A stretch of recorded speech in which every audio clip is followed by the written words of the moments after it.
오늘의 주요 뉴스입니다. 이번 코로나19 6차 재유행 때는 일률적인 거리두기 지침이 없었지만 치명률이 이전 유행보다 현저히 낮은 것으로 나타났습니다. 방역당국은 7월 초 시작된 6차 재유행 기간 치명률은 0.05%로 앞선 5차 유행 치명률의 절반 수준이며 델타의 4차 유행에 비하면 18분의 1 수준이라고 밝혔습니다. 정부가 실외 마스크 착용 의무를 완전히 해제하는 방역 완화책을 이르면 23일 중대본에서 발표할 것으로 보입니다.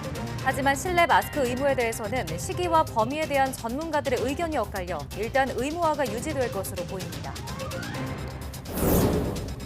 오미크론 변이에 대응하도록 만들어진 개량 백신 접종이 다음 달 11일부터 시작됩니다. 60세 이상 고령층 등 고위험군이 우선 접종 대상이며 기초 접종을 마친 성인도 원한다면 잔여 백신을 맞을 수 있습니다. 국제우주정거장 ISS 프로젝트에서 2024년 이후 완전히 손을 댄다고 했던 러시아가 4년 더 참여할 수 있다고 타스통신 등이 보도했습니다. 통신은 유리 보리소프 러시아 연방우주공사 사장이 나사 대표단과 만나 ISS 프로젝트와 관련해 이 같은 의견을 냈다고 전했습니다. 서울대와 연고대를 다니다 중퇴한 학생이 부쩍 늘어나 지난해에만 2,000명 가까이 나왔습니다. 특히 공대 등 이공계 자퇴가 많았는데 의학 계열로 갈아타는 학생이 많다는 분석입니다.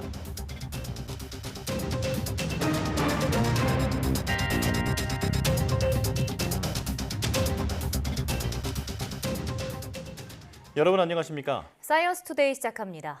정부가 코로나19 재유행 진정세를 계기로 실외 마스크 착용 의무를 완전히 해제하는 방향의 방역 완화책을 이르면 23일 중대본에서 발표할 것으로 보입니다. 다만 실내 마스크 의무에 대해서는 시기와 범위 등을 두고 전문가들 사이에서 아직 의견이 엇갈려서 추가 논의를 이어갈 것으로 보입니다.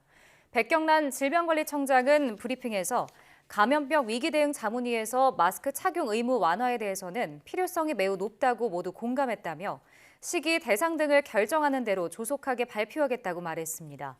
따라서 50인 이상이 참가하는 행사, 즉 스포츠 경기장이나 야외 공연장에서 마스크 착용 의무가 조만간 해제될 것으로 보입니다. 일률적인 사회적 거리두기가 없었던 이번 코로나19 6차 재유행의 치명률이 이전 유행보다 현저히 낮은 것으로 나타났습니다.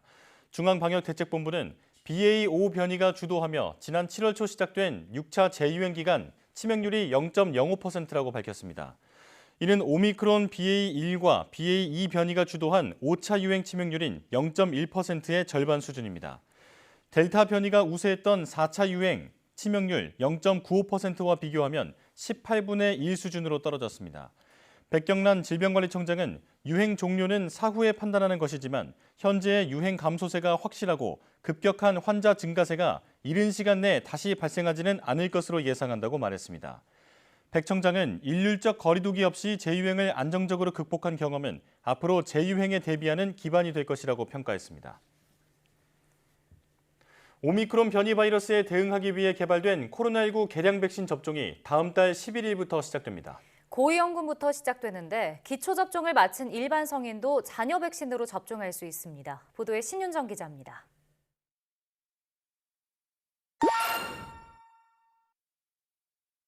모더나사의 이가 개량 백신 우선 접종 대상은 면역 저하자와 요양병원 같은 감염 취약 시설 입소자와 종사자, 60세 이상 고령층 등입니다. 이들은 오는 27일부터 사전 예약을 시작해 다음 달 11일부터 접종받을 수 있습니다. 동절기 추가 접종은 지난주부터 순차적으로 도입되고 있는 이가 백신을 중심으로 시행하며 우선순위에 따라 건강 취약 계층부터 단계적으로 확대해 나갈 예정입니다. 기초 접종을 완료한 일반 성인 역시 원한다면 10월 11일부터 잔여 백신으로 당일 접종받을 수 있습니다. 3차든 4차든 지금까지 접종한 횟수는 무관하지만 마지막 접종일 또는 확진일과 넉 달 간격을 두는 게 좋습니다.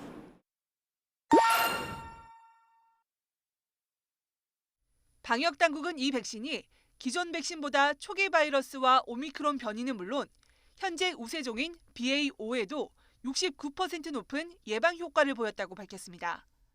일각에서는 개발된 지 얼마 안 된 만큼 안전성에 대한 우려도 나오지만 이상 반응 빈도가 기존 백신보다 낮다며 안전성 역시 검증됐다고 강조했습니다. mRNA 백신 접종은 전 세계에서 수십억 명의 접종을 통해서 안전성과 유효성이 확인된 바 있는 백신입니다. 또한 이가 백신의 경우 임상시험과 또 식약처 허가 등을 통해서 안전성이 어느 정도 확인되었다고. 다만 mRNA 백신 접종을 원치 않는 경우 노바백스와 스카이코비언 등 단백질 재조합 방식 백신으로도 추가 접종받을 수 있습니다. 정부는 화이자사의 이가 백신도 국내 도입 절차가 마무리되는 대로 접종에 활용한다는 방침입니다. YTN 신윤정입니다. 심하면 실명까지 유발하는 황반변성 환자가 최근 크게 늘고 있습니다. 특히 40대에서 50대 환자가 4년 사이에 2배 이상 증가해 비교적 젊더라도 주의가 필요합니다. 김평정 기자입니다. 이 70대 환자는 10년 전 갑자기 시야가 흐려지고 사물이 휘어 보이는 증상을 겪었습니다. 왼쪽 눈이 흐리고 잘 안 보여요. 저가 안 보이고 좀 형체가 이상해져요. 이거 어떻게 설명하기가 어려울 정도로. 정상이 아니야 하여튼 이상하게 보여요. 이상하게. 병원에 갔더니 망막 중심부 황반에 이상 혈관이 자라고 있었습니다. 황반 변성 중에서도 진행 속도가 빠른 습성 황반 변성인데 치료 시기를 놓쳤다면 실명에 이를 수도 있었습니다. 이렇게 망막세포의 노폐물이 잘 처리되지 못하고 축적돼 물체가 구부러져 보이는 황반 변성 환자가 최근 급격히 늘고 있습니다. 지난 2017년에 16만 6천 명이던 환자 규모가 4년 뒤 38만 1,000명으로 2.3배나 커진 겁니다. 60대 환자의 증가율이 가장 높았지만 비교적 젊은 40대와 50대 환자도 2배 이상 급증했습니다. 주된 원인은 노화지만 비만과 고지혈증, 흡연과 유전도 영향을 주는 만큼 40대와 50대도 안심할 수 없습니다. 안저 검사를 정기적으로 이제 받으시는 게 중요하고 특히 이게 유전하고 약간 관계가 있기 때문에 친척이나 부모나 이런 부분에서 황반변성 때문에 실명하신 분이 있으신 분들은 꼭 나이가 50이 되시면은 안저 검진을 하기를 추천을 드립니다. 시력과 백내장 검사 외에 안저 검사도 주기적으로 받아야 망막 안에 이상이 있는지 조기에 발견할 수 있습니다. 시야가 흐려지고 왜곡되거나 안 보이는 부분이 생기면 황반변성이 이미 진행 중일 수 있어 곧바로 병원에 가야 합니다. 특히 이상혈관이 자라 빠르게 시력이 저하되는 습성 황반변성으로 진행하면 실명까지 이를 수 있기 때문입니다. 무엇보다 황반변성 위험을 3배가량 높이는 흡연은 꼭 피하고 야외 활동 때는 선글라스로 자외선을 차단하는 것이 좋습니다. YTN 김평정입니다. 지난해 4년제 대학을 중퇴한 학생이 역대 최다를 기록했습니다. 서울대와 연고대에서도 자퇴생이 2,000명 가까이 나왔는데 대부분 이공계생이었습니다. 어떻게 된 건지 김연아 기자가 알아봤습니다. 국내 최고 대학이자 대다수 수험생의 목표인 서울대학교. 하지만 지난해에만 400명 넘게 자퇴했습니다. 연세대와 고려대에서도 각각 700명과 866명이 학교를 그만뒀습니다. 관련 자료가 공개된 2007학년도 이후 자퇴생 숫자와 비율 모두 역대 최다입니다. 대학에 다니면서 수능을 다시 보는 학생이 늘었기 때문입니다. 제가 신입생이었을 때는 코로나가 그때 퍼져 있었으니까 그때 집에 있으면서 반수 준비한 친구들이 꽤 많았어요. 진짜 한 30-40%는 됐었던 것 같아요. 전체 인원 중에. 정시로 오는 애들은 반수 잘 안 하는 것 같고요. 수시로 온 애들이 수능 한 번 더 치면 더 잘 갈 수 있을 것 같다고 생각을 해서 의대를 가고 싶었는데 치대를 왔다거나 아니면 더 높은 의대를 가고 싶다거나 이런 친구들이. 다른 4년제 대학들은 상황이 더 심각합니다.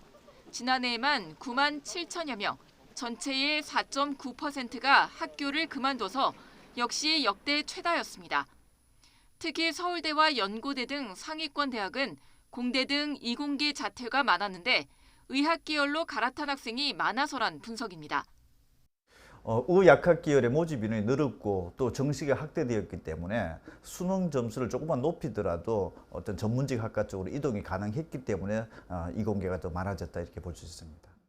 또 서연고의 자퇴 비율은 2020학년도부터 눈에 띄게 늘고 있는데 코로나19로 비대면 수업이 진행되면서 이른바 반수를 준비하기에 더 편해진 영향으로 보입니다. YTN 김연아입니다. 3년 가까운 코로나 위기 영향으로 어려운 시간을 보낸 곳 가운데 하나가 바로 여행업계입니다. 그런데 이 와중에도 특수를 노린 여행업체들이 있었습니다. YTN 취재 결과 여행업단체 회장이 이끄는 업체들이 3년 동안 1,000억 원 넘는 계약을 따내며 승승장구한 것으로 확인됐는데요. 첫 계약부터 석연치 않은 점이 많았습니다. 김철희 기자의 단독 보도입니다. 코로나 위기 동안 휴폐업 상태에 놓인 여행사만 어림잡아 4,500여 곳. 코로나19는 여행업계의 말 그대로 직격탄을 날렸습니다. 평생을 업으로 지켜온 회사를 접는 이들도 늘어났습니다. 동거동락하였던 동료들과도 헤어졌습니다. 여행업단체 A 회장은 더는 못 살겠다며 누구보다 앞장서서 지원 확대를 요구했습니다. 오늘도 생존을 위해 몸부림치고 있는 10만여 여행업 종사자와 그 가족들을 대신하여 간곡한 호소를 드리고자 합니다. 도와주십시오. 그런데 YTN 취재 결과 A 회장이 이끄는 업체들은 사정이 달랐습니다. 코로나 시기 매출이 오히려 수십 배씩 증가한 것으로 확인됐습니다. A 회장이 대표로 있는 한 여행사의 경우 지난 2019년 2억 원 수준이던 영업이익이 지난해 25억 원으로 껑충 뛰었습니다. 동생이 대표로 본인은 사내이사로 있는 또 다른 기업 역시 2020년 마이너스였던 영업이익이 1년 만에 43억 원이 됐습니다. 어떻게 이런 일이 가능할까? 두 업체가 지난 3년 동안 전국 지자체나 공공기관 등과 체결한 계약만 225건, 계약 금액은 무려 1,246억 원에 달합니다. 지난 2020년 4월 50억 원짜리 외국인 입국자 임시생활시설 운영 사업을 따낸 뒤 생활치료센터 운영 등 비슷한 형태의 사업을 잇따라 수주한 덕이었습니다. 그런데 두 업체의 계약 가운데 경쟁자가 아예 없는 수의 계약이 91%로 대부분을 차지했습니다. 처음 임시생활시설 운영권을 딸 때부터 경쟁업체가 없기도 했습니다. 당시 사업을 진행한 담당자는 용역업체 선정을 위해 중수본이 문체부에 도움을 요청했고 이후 문체부가 A 회장이 이끄는 여행업 단체에 추천을 부탁했다고 말했습니다. 처음에는 A 회장 업체 말고도 두 업체가 더 참여 의사를 밝혔지만 이후 고사에 수의 계약이 이루어졌다는 게 담당자의 설명입니다. 그런데 참여를 고사했다던 업체들 입장은 달랐습니다. 제안을 받고 사업을 검토했지만 이미 다른 곳이 선정됐다는 설명을 들어 논의를 멈췄다고 밝히거나 제안을 받은 뒤 명확한 거절의 뜻을 밝힌 적이 없다고 했습니다. 당사자인 A 회장은 억울하다는 입장입니다. 시발점이 된 외국인 임시생활시설 관리 사업의 경우 감염 우려 등을 이유로 참여하겠다는 곳이 없었고 나머지 계약 역시 국내 해당 업무를 할 만한 곳이 없었기 때문에 가능했단 겁니다. 아무도 할 수 있는 사람이 없으면 우리는 목숨 걸고 가서 한 거야, 그게요. 우리는 라이센스를 다 가지고 있었기 때문에 우리는 할 수가 있었던 거지. 대규모 계약을 그것도 경쟁 입찰 없이 특정 업체가 연속으로 따낸 만큼 정밀한 조사가 필요하다는 지적이 나옵니다. 사실은 일벌백계로 다스려야 된다고 생각을 합니다. 특히 중대본과 문체부가 이런 업체들에 대해서 수천억씩 계약을 따내는데 무슨 일조를 했는지 반드시 제대로 살펴볼 생각입니다. 또 이번 일을 계기로 감염병 대응을 핑계로 낭비된 예산이 없는지 전수조사가 필요하다는 목소리도 힘을 얻고 있습니다. YTN 김철입니다.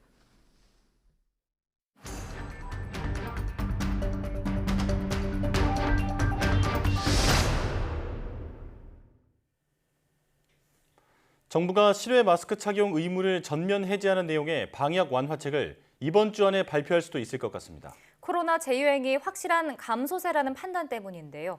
백순영 가톨릭대 의대 명예교수와 함께 자세한 내용 알아보겠습니다. 교수님 어서 오십시오. 네, 안녕하세요. 네, 안녕하십니까. 자, 정부가 일단 이번 재유행을 사회적 거리 두기 없이 안정적으로 넘겼다고 평가했습니다. 교수님께서도 동의하시는지, 그렇다면 어떤 요인 때문에 잘 넘길 수 있었다고 생각하시는지. 네, 감소 알려주시죠. 추세는 맞고요. 이번 유행이 뭐 그렇게 크다고 볼 수는 없었고요. 이번 재유행의 규모 자체가 지난번 그 처음 오미크론이 유행했을 때 한 3분의 1 수준에 불과한 데다가 치명률도 상당히 낮아진 상황이기 때문에 사실은 의료 체제의 부담이 없이 잘 넘어갈 수가 있었죠. 네. 근데 전 세계적인 유행 상황을 보면 지금 결국은 아직까지도 우리나라의 신규 확진자 발생 수가 뭐 세계 최고 수준인 것은 맞은 것으로 보입니다. 하지만 이것은 꼭 유행의 상황이라기보다는 우리가 진단검사를 좀 더 적극적으로 하는 부분들이 있고요. 네. 실제로 전 세계적으로 대부분의 나라들이 방역 완화 뭐 정도가 아니라 거의 엔데믹 풍토병화를 인정을 하면서 방역을 하지 않는 상황이라서 유럽이나 미국 같은 경우는 실내 마스크 자체가 뭐 해제된 지가 거의 뭐 6개월이 다 넘어가는 상황들이고요. 뉴욕의 경우만 하더라도 거기가 제일 심했었는데 대중교통에서의 마스크도 전부 해제를 해서 뭐 항공기라든지 모든 대중교통에서 마스크를 쓰고 있지 않은 상황에서도 유행이 뭐 더 확산되는 기미가 전혀 없거든요. 그렇기 때문에 우리나라에서 지금 사회적 거리두기를 하지 않고 이것이 통제됐다고 얘기하는 것 자체가 아마 큰 의미는 없어 보입니다. 다만 이렇게 감소되는 이유로서는 자연적일 수밖에 없는 것이 통계상으로만 보더라도 우리 국민들의 반 이상이 반 정도가 감염이 된 자연 면역을 얻은 상태고요. 높은 예방 접종률이 있고 또 하나는 먹는 치료제들이 좀 더 적극적으로 처방됐다는 부분도 한 가지 있을 수 있겠습니다. 말씀하신 대로 지금 유행세가 좀 확실하게 감소세를 보이고 있는데요. 정부가 당분간은 뭐 급격한 환자 증가세는 없을 것이라고 판단을 했거든요. 이 부분은 어떻게 생각하시나요? 그건 뭐 이미 예상됐던 일이고요. 지난 그 유행과 많이 다른 점은 오미크론 유행 이후에 새로운 변이주들의 발생이 거의 없습니다. 뭐 켄타우로스라든지 2.75 또 뭐 12.2.1 또는 BA 4.6 같은 이 하위 변이주들이 있기는 하지만 이것들의 그 영향은 상당히 제한적이라고 볼 수가 있고요. 결국은 이 오미크론의 새로운 변이주가 나온다 하더라도 큰 영향은 없을 것으로 보이기 때문에 큰 문제는 없을 것으로 보이고 한 가지 이제 올 겨울이 되면은 추위가 오게 되면은 우리 몸은 면역력이 떨어지고 바이러스의 활동력은 높아지는 상황이 되기 때문에 다소 어느 정도의 유행은 뭐 있을 수밖에 없겠습니다만 이게 뭐 독감 유행하는 거랑 비슷한 상황으로서요.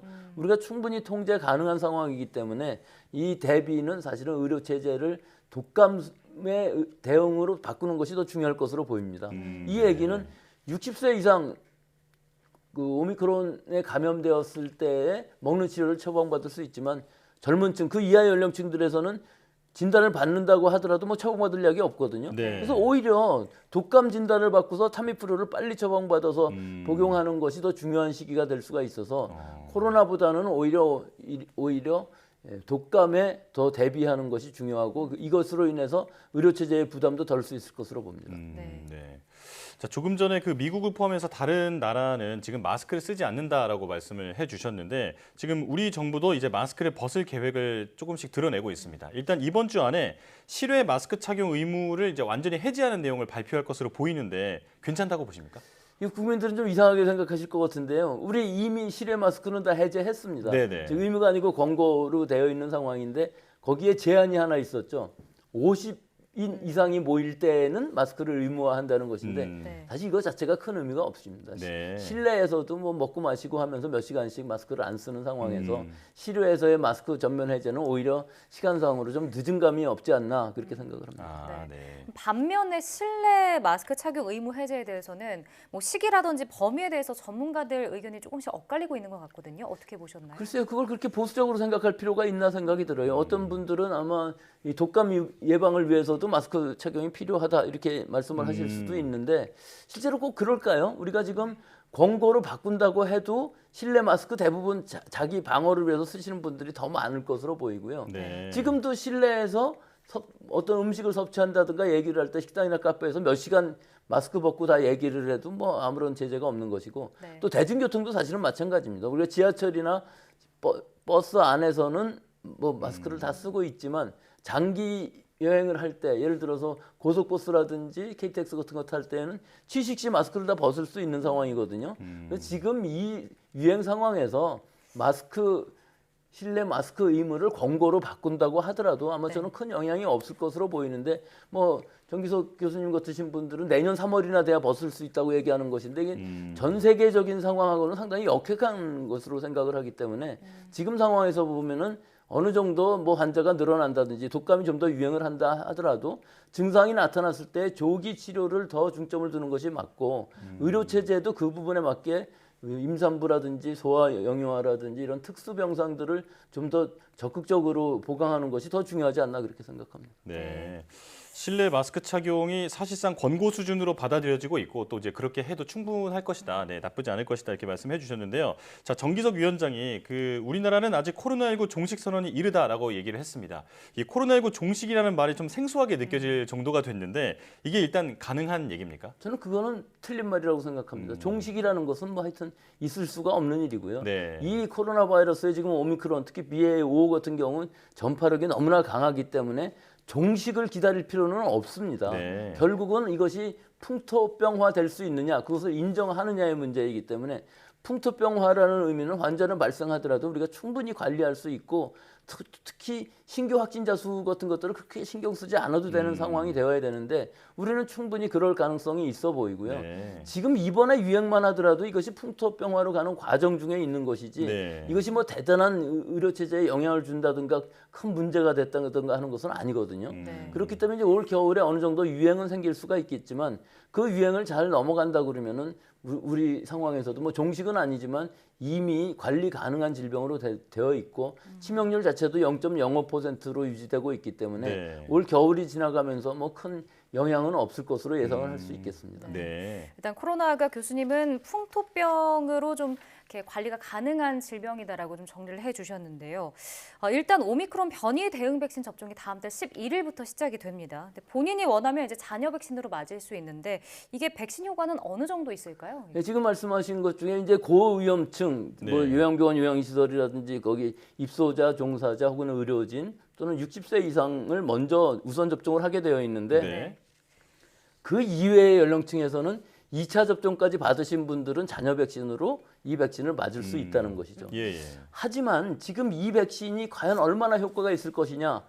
과거의 백신에 비해서 분명히 BA.1이라는 오미크론 대형 백신으로 만들었고 기존의 백신도 들어가 있기 때문에 뭐 효과는 나쁘지 않을 것으로 보이지만 이것이 지금 우리나라의 상황에서 예방접종률도 상당히 높고 유행은 감소되는 시기이기 때문에 수용성은 상당히 낮을 것으로 보입니다.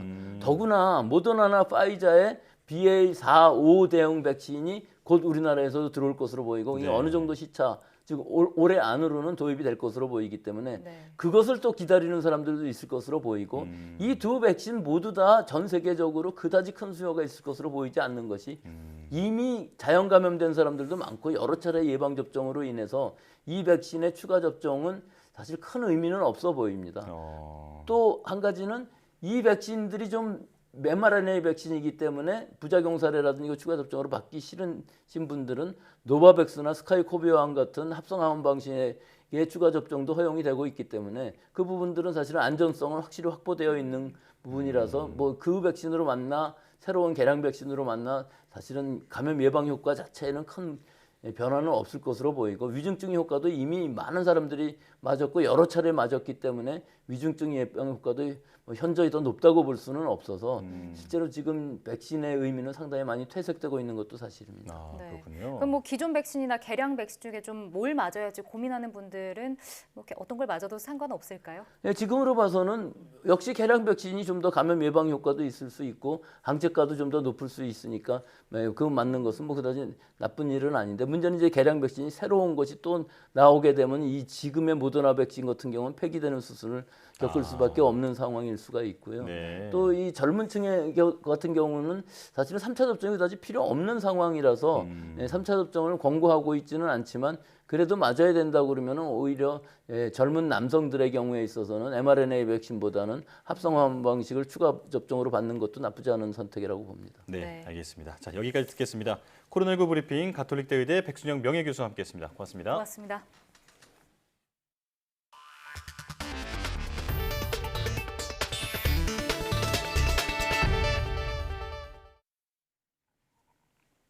국제우주정거장 프로젝트에서 2024년 이후 완전히 탈퇴한다고 공언했던 러시아가 우주정거장 운영에 미국과 4년 더 협력할 수 있다는 입장을 밝혔다고 21일 타스 통신 등이 보도했습니다. 보도에 따르면 유리 보리소프 러시아 연방우주공사 사장은 러시아의 소유스 MS-22 우주선이 발사된 카자흐스탄 바이코누르 우주센터를 찾아 미국 항공우주국 대표단과 ISS 프로젝트 지속 여부에 대한 협상을 벌였습니다. 보리소프 사장은 기자회견에서 국제우주정거장 프로젝트에 대한 협력은 우주정거장의 기술적 조건에 달려있다며 2028년까지 협력을 이어갈 가능성이 매우 높다고 밝혔습니다.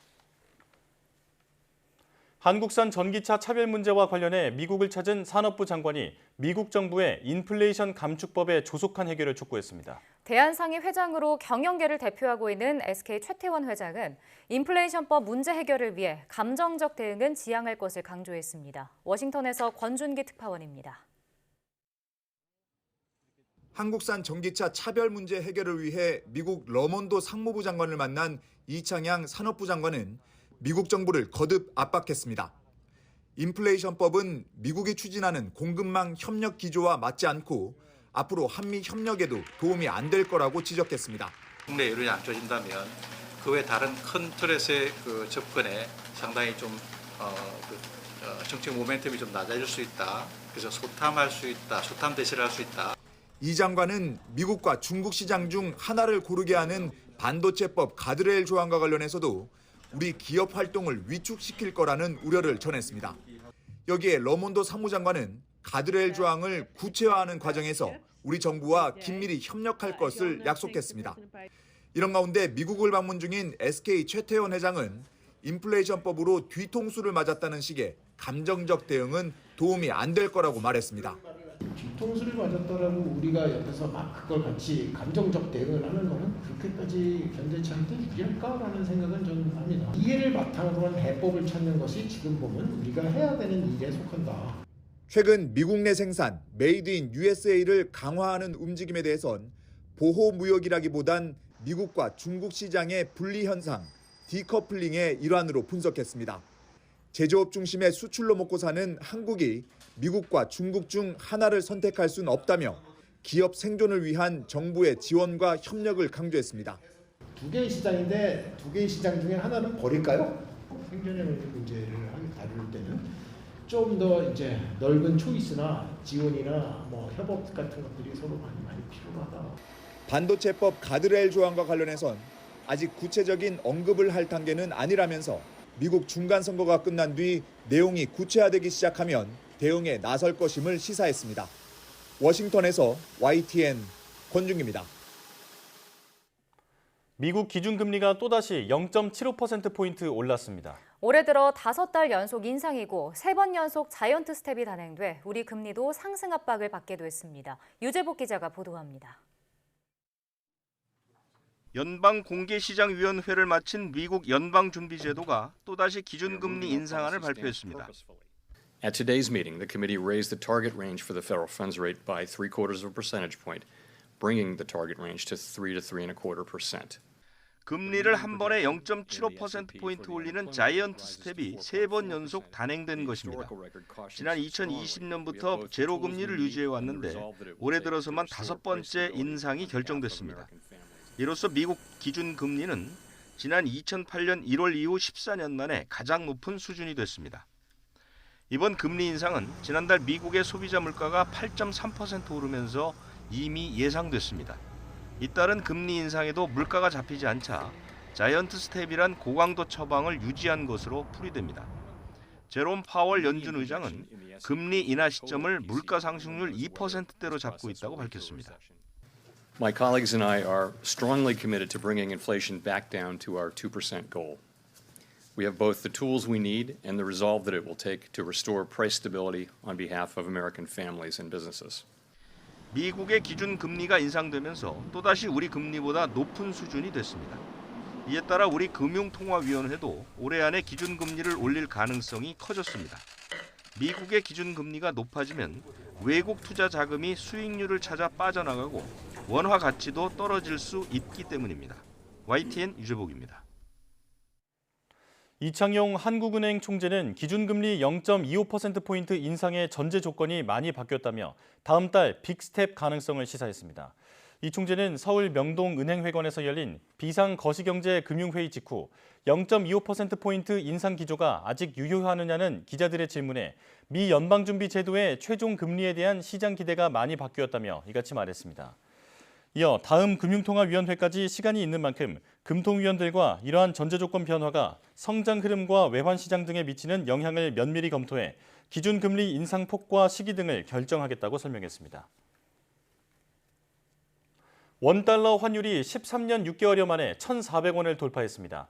우리 경제를 포함해 전 세계가 달러화의 초강세로 휘청이고 있는데요. 자국 중심의 정책을 고수하는 미국을 향해 인플레를 전 세계에 수출한다는 비판까지 나오고 있습니다. 박병환 기자의 보도입니다. 미국 달러화 강세가 세계 경제의 최대 위험 요소라고 월스트리트 저널이 보도했습니다. 미국을 제외한 모든 국가에서 인플레이션을 심화시키는 악재가 되고 있기 때문입니다. 주요국 통화에 대한 달러화 가치를 나타내는 달러 인덱스는 올해 들어 14% 이상 급등해 지난 1985년 이후 최대 상승률을 기록했습니다. 유로화와 일본 엔화, 영국 파운드화도 달러화 대비 가치가 수십 년 내 최저 수준으로 하락했습니다.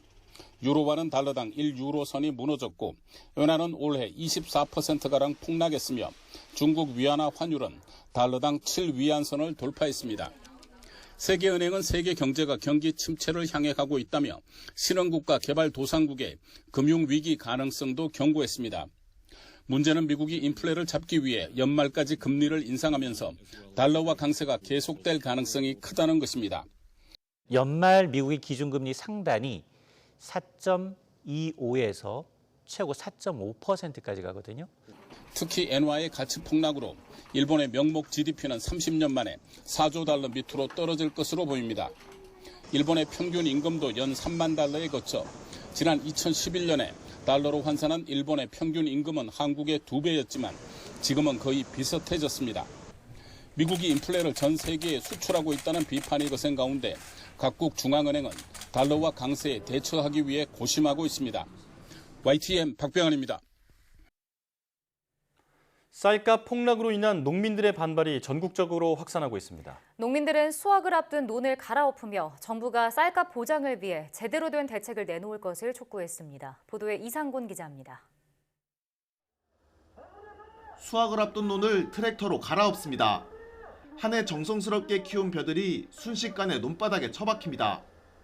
정부의 쌀값 폭락 대책을 요구하며 논을 갈아엎은 겁니다. 농민들은 비료와 면세효 가격 상승으로 생산비도 폭등했다며 지원이 절실하다고 말했습니다.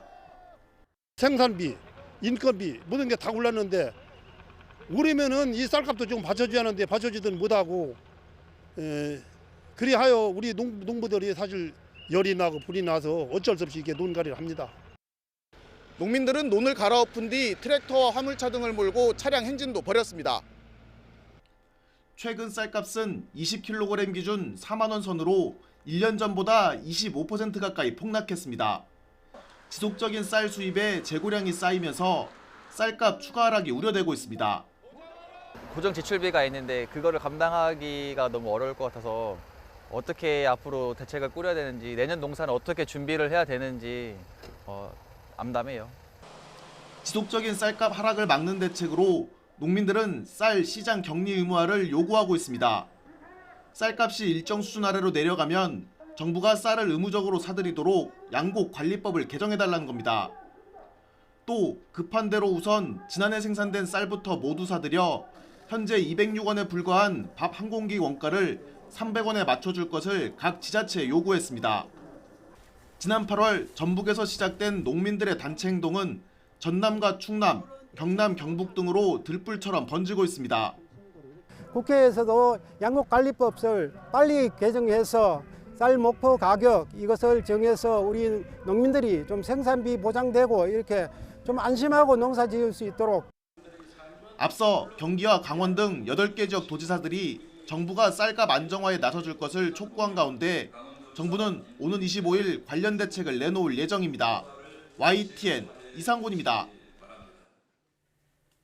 팔레스타인에서 한 농부가 올리브 나무가 잘 자라지 못하는 게 이상해서 땅을 팠다가 진귀한 유적을 발견했습니다. 1500년 전 비잔틴 시대 모자이크 바닥이 통째로 드러났는데 농부는 이 유적을 소중히 발굴한 뒤 아무런 권리도 주장하지 않고 나라에 바쳤다고 합니다. 영상 함께 보시죠.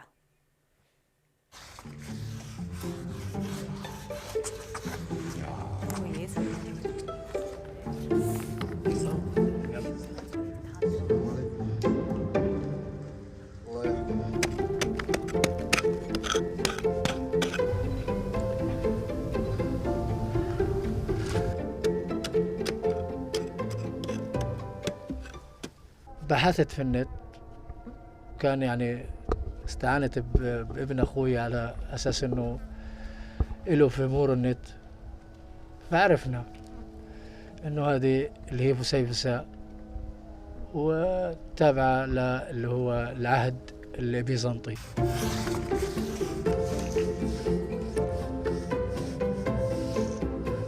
بحافظ عليها يعني بعتبرها كنز واغلى من الكنز لانه ارث فلسطيني.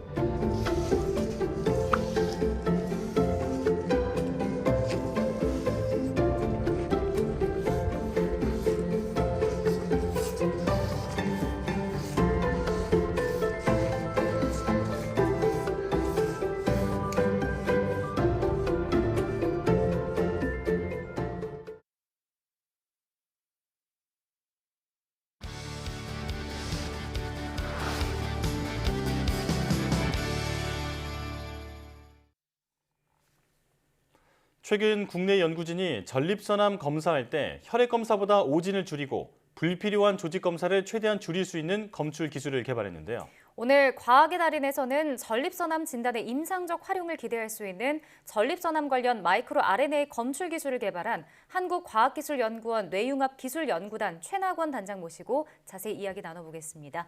단장님 어서 오세요. 네, 안녕하세요. 네, 나와주셔서 고맙습니다. 자, 그러니까 소변에서 아주 짧은 유전자 조각이라고 할 수 있는 마이크로 RNA를 이제 검출을 해서 이 전립선암을 진단한다라는 얘기인데요. 이게 어떤 기술인지 말이 좀 어렵거든요. 네. 설명해 주시죠. 네, 그 짧게 말씀드리면 앵커분께서 말씀하신 대로 그 전립선암을 소변으로부터 진단할 수 있는 기술인데요. 네. 기존에 이 마이크로 RNA가 그 소변 안에 머리카락 두께보다 거의 1000분의 1보다 더 작은 엑소좀이라고 하는 곳에 그 안에 이제 마이크로 RNA가 들어 있습니다. 네. 이게 전립선암 정보를 갖고 있는 거라서요. 이제 그걸 갖고 정밀도도 높일 수 있고 또 필요 없는 그 혈액 체열까지도 대체할 수 있는 그런 기술이라고 할 수 있습니다. 그리고 추가적으로 좀 더 말씀을 드리자면은 전립선암을 진단하기 위해서 아직까지도 1차적으로 무조건 혈액의 안에 들어있는 PSA라고 하는 그 전립선 특이적인 단백질 항원의 농도를 측정하는데요. 근데 문제는 이 PSA라는 것이 전립선암에도 당연히 많이 있지만 전립선암뿐만 아니고 전립선염이나 비대증을 갖고 계신 환자분들께서도 많이 나온다고 합니다. 이제 그러니까 임상적으로 볼 때 최종적인 확진을 위해서는 그 환자분께서 시술을 받아가지고 조직을 떼어내는 조직 검사를 반드시 해서 병리학적으로 검사를 거쳐야 되는데 이러다 보니까 불필요하게 조직 검사를 받아야 되는 그런 그 이슈가 있게 됩니다. 그리고 추가적으로 당연히 피를 뽑기 위해서는 보건 전문 인력들이 필요하고요. 네. 근데 저희가 딱 생각을 해봤을 때 사실 소변 검사가 훨씬 더 편리는 할 것 같거든요. 근데 이제 피 검사보다 이게 정밀도가 좀 높을까 하는 의문이 들어요. 이 부분은 어떤가요? 네, 저도 저희 연구 결과상으로만 보면은 정밀도가 오히려 더 뛰어난 것으로 확인을 했는데요.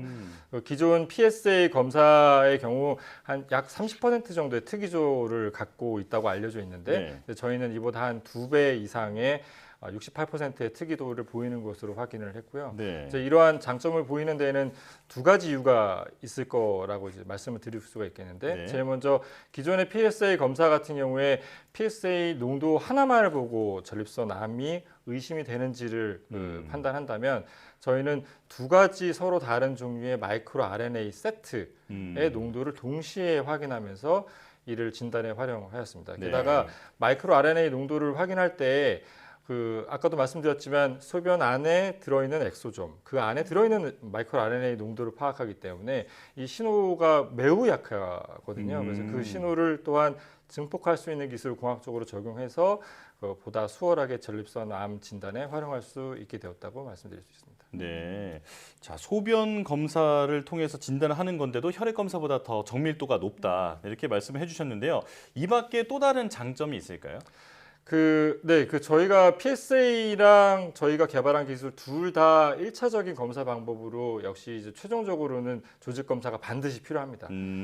그렇지만 기존의 검사법을 통해 선정한 조직 검사 대상이 100명 중에 70명이 불필요한 조직 검사를 겪어야 했다면은 저희 기술로는 이제 그 검사 대상 집단을 더 정밀하게 선정할 수 있어서 약 32명 정도만이 이제 실제 조직 검사를 가질 수 있기 때문에 이런 맥락에서는 이제 그 환자분들의 불편함을 최소화할 수 있는데요.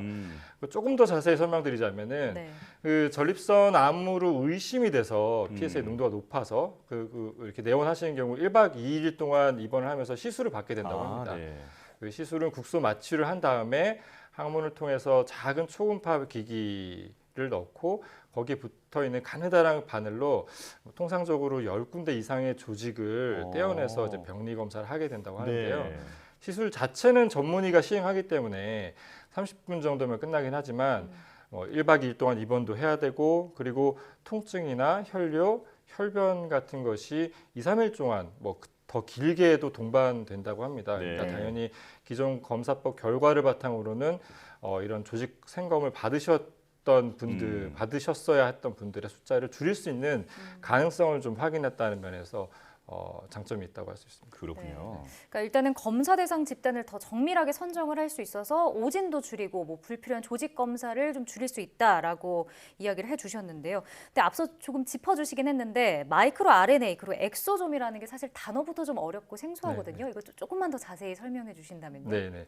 그 조금 더 쉽게 말씀드리면 엑소좀이라고 하는 것은 그 세포가 내보내는 택배 상자라고 생각을 하시면 될 것 같습니다. 그 택배 상자의 크기가 그 머리카락의 두께의 1000분의 1보다 더 작은 아주 작은 상자인데 그 전립선암 정보라고 말씀드린 그 유전자 조각 마이크로 RNA는 그 택배 상자 안에 들어있는 택배 내용물이라고 생각하시면 될 것 같고요.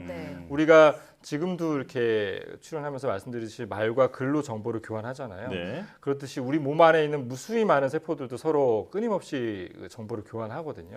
엑소좀이라는 것은 이러한 세포와 세포 사이에 정보 교환을 위한 중간 매개체 역할을 하는 세포 유래 물질이라고 말씀드릴 수 있습니다. 그래서 이러한 엑소좀이라고 하는 것은 소변에만 있는 것이 아니고 뭐 눈물, 혈액, 침 등 다양한 그 체액에 존재한다고 알려져 있고요. 이 택배 상자 안에는 또 다른 유전 물질인 그 DNA와 뭐 당연히 RNA도 포함되어 있고 단백질들도 포함되어 있다고 알고 있어서 이제 원래 세포가 내뿜는 그 세포 본연의 정보를 많이 포함하고 있습니다. 그래서 그렇게 말씀드릴 수 있겠네요. 네. 자, 그렇다면 그 현재 전립선암이나 다른 전립선 질환을 검사할 때 그 소변 검사를 실시하는 그런 사례가 있습니까? 적어도 전립선암 진단에서는 관련 기술들이 아직은 연구 단계에만 머물러 있고요. 상용화되거나 임상 현장에서 실제로 쓰이는 검사법은 아직 없는 것으로 저희는 알고 있습니다. 그 지금까지도 전립선암의 최종 확진은 조직 검사, 조직 생검을 통해서만 이루어지고 있기 때문인데요. 1차 검사로서 제일 먼저 시행하는 혈액 내에 PSA 농도를 측정하는 검사가 거의 유일하기 때문이기도 하고요. 그 소변 안에 들어있는 전립선암 특이적인 마커들이 아직은 그 학문적으로 임상의학적으로 확립되지 않았기 때문이라고 말씀드릴 수 있겠습니다. 그래서 전립선 질환 중에 전립선염 같은 경우에는 소변 검사를 통해서 세균이 많이 늘어났는지 아니면 염증 반응으로 인해 증가되는 백혈구 숫자가 더 많이 늘어났는지 이제 이런 것들을 검사를 통해서 한다고 하는데요. 뭐 전립선 비대증의 경우 전립선이 비대하게 커져가지고 소변을 보실 때 불편함을 느끼는 증상이 있단 말이죠. 이제 그럴 때도 역시 소변 검사를 1차적으로 시행한다고 합니다. 그러면은 이번에 개발한 기술이 전립선 비대증 진단에도 좀 적용이 될 수 있다는 건가요? 원론적으로는 그렇게 말씀드릴 수 있겠는데요. 사실 1차적으로 소변 검사를 하니까 하지만 그 이외에도 직장 수지 검사라고 해서 의료진이 직접 항문에 손가락을 집어넣어서 촉진을 한다든지 아니면 이제 작은 초음파 기기를 넣어서 전립선의 크기나 이상 소견을 알아볼 수 있기 때문에 바로 저희 기술이 전립선 비대증 진단에 기존 검사 대체법으로 적용되기는 좀 어려울 것 같습니다. 그렇지만 저희가 개발한 기술이 일종의 플랫폼 기술이기 때문에 전립선 질환 외에도 다른 여러 질환이나 아니면 임상적으로 유의미한 마커들이 확보가 된 그런 다른 조직의 암이라든지 퇴행성 질환 등 다양한 질병을 진단하는 데 응용은 될 수 있을 것이라고 저희는 기대하고 있습니다. 네. 환자 입장에서는 훨씬 편리하고 정확도도 높기 때문에 아주 획기적인 기술이라는 생각이 드는데요. 자, 의학계 반응도 궁금합니다. 이 기술을 이제 논문이라든지 이제 그 다른 곳에 소개하신 적이 있나요? 예, 저희가 연구 개발한 성과를 작년에 바이오센서스 앤 바이오일렉트로닉스라는 국제 학술지에 게재를 하고 이제 발표를 했는데요. 네. 그때 이제 관련 전문 분야 전문가들로 이제 구성했을 것이라고 저희가 생각하는 그 심사위원분들께서 1ml도 채 안 되는 적은 양의 소변 안에 들어있는 극미량의 엑소솜 그리고 그 안에 들어있는 마이크로 RNA를 여러 세트를 동시에 신호증폭을 통해 검출했다는 그 점을 높이 평가해 주셨던 게 이제 기억이 나고요. 네. 그리고 또 가장 중요했던 것은 저희 공동 연구할 때 참여로도 해주시고 네. 실제로 환자 샘플을 제공해주신 고려대학교 병원 비뇨기과에 계신 강성구 교수님과 심지성 교수님들께서도 이제 결과를 보시고 이 정도면은 충분히 임상적으로도 활용 가능성이 있다라고 이제 고무적인 반응을 보여주셨던 그런 기억이 납니다. 네. 이 새 기술이 학술지 발표에도 좀 이렇게 올라갔는데 그럼 앞으로 상용화되기 위해서는 지금 어떤 과정이 남아 있나요? 예, 사실 제일 먼저 해야 될 것은 저희가 논문으로 발표했을 때에 사용한 환자 샘플의 규모가 크지 않았습니다. 그래서 상용화를 위해서 제일 먼저 해야 될 것은 이 코호트라고 불리는 환자 샘플 수가 훨씬 더 많은 숫자 갖고 저희가 개발한 기술의 검증을 통해서 이게 정말 임상 현장에서 쓸 수 있다는 것을 검증을 해야 될 것 같습니다. 네. 자, 그 여러 가지 획기적인 어떤 그 기술에 대해서 설명을 들어봤는데 이게 상용화되면 실제 환자들에게는 큰 도움이 될 것 같거든요. 좀 어떻게 달라질 거라고 예상하십니까? 네, 저희 기술은 전립선 암을 직접적으로 치료하는 데 쓰이는 기술은 아니기 때문에 환자분들의 고충을 바로 해결하는 데 와닿지는 않을지도 모르겠어요. 네. 그렇지만 현대인들의 일이나 생활 습관 그런 것들이 많이 변화해 왔기 때문에 이런 환경적인 요인에 의해서도 전립선 암을 포함하는 그 관련 질환을 겪는 남성분들이 지속적으로 증가하고 있는 추세이기 때문에 앞단에서 조기 진단의 효율성을 높임으로써 정말 치료가 필요한 분들에게 의료진들께서 선택과 집중을 할 수 있는 그런 가능성을 열었다는 점에서 도움이 될 것이라고 저희는 믿고 있습니다. 네. 네, 상용화 된다면 뭐 앞서 말씀드린 대로 결과적으로는 이제 불필요했던 그런 조직 생검을 받지 않아도 된다든지 아니면 병원에 내원해서 보건 전문 인력을 통해서 직접 혈액 채취를 시행하지 않아도 된다든지 그런 관점에서 이제 편의성이 증대된다고 말씀드릴 수 있겠습니다. 네. 자, 전립선암이 국내에서 아주 빠르게 환자가 늘고 있는 암이라고 해주셨는데 그 개발하신 기술이 환자들에게 희망이 될 것 같습니다. 자, 얼른 상용화 되기를 저희도 기대를 해보겠고요. 자, 여기까지 듣겠습니다. 과학의 달인 키스트 뇌융합기술연구단 최낙원 단장과 함께했습니다. 고맙습니다. 고맙습니다. 네, 감사합니다.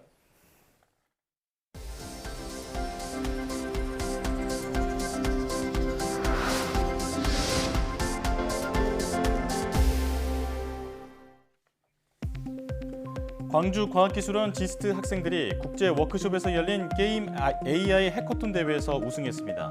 지스트는 융합기술 학제학부 김경중 교수 연구실 소속 대학원생 7명으로 구성된 지스트 팀이 최근 그리스에서 열린 제4회 인공지능 게임 국제 여름학교에서 게임 AI 잼에 참가해 우승했다고 밝혔습니다. 게임 AI 잼은 게임 플레이어 모델링 등 게임과 AI가 결합한 프로젝트를 수행하는 대회로 2일간 프로젝트를 완성하고 그 결과물을 평가하는 방식으로 진행됩니다. 카이스트가 미국 뉴욕에서 카이스트 뉴욕대 조인트 캠퍼스 현판 전달식을 열었다고 밝혔습니다. 뉴욕대는 카이스트와 공동 연구를 위한 캠퍼스 공간을 제공하고 AI 사이언스 센터를 포함해 6개 분야 융합 공동 연구를 추진합니다. 이광영 카이스트 총장은 카이스트 뉴욕대 조인트 캠퍼스에서 글로벌 초인류 인재를 선발하고 나스닥 프론티어를 양성할 수 있을 것으로 기대한다고 말했습니다.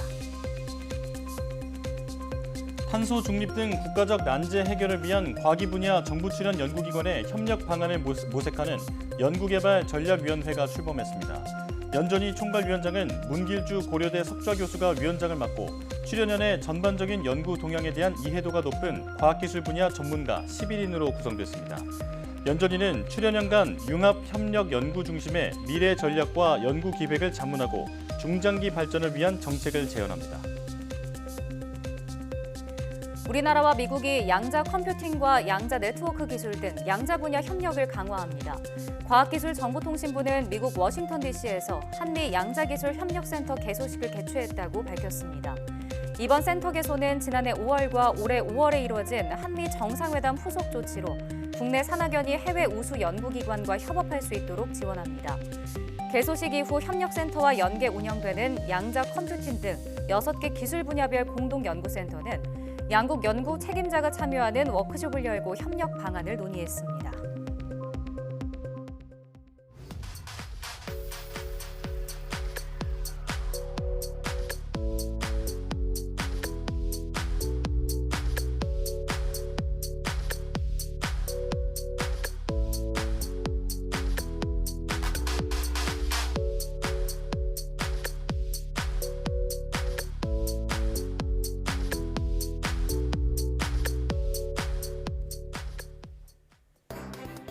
앞서 보도에서 심하면 실명까지 유발하는 안과 질환인 황반변성 환자가 늘고 있다는 소식 전해드렸는데요. 주된 원인은 노화지만 비만과 고지혈증, 흡연과 유전의 영향도 큰 만큼 젊은 층도 안심할 수 없다고 합니다. 또 요즘같이 햇볕이 강한 날씨에는 자외선도 주의해야 하는데요. 야외 활동 때는 선글라스를 챙기시는 게 좋겠습니다. 뉴스 마칩니다. 함께해 주신 여러분 고맙습니다.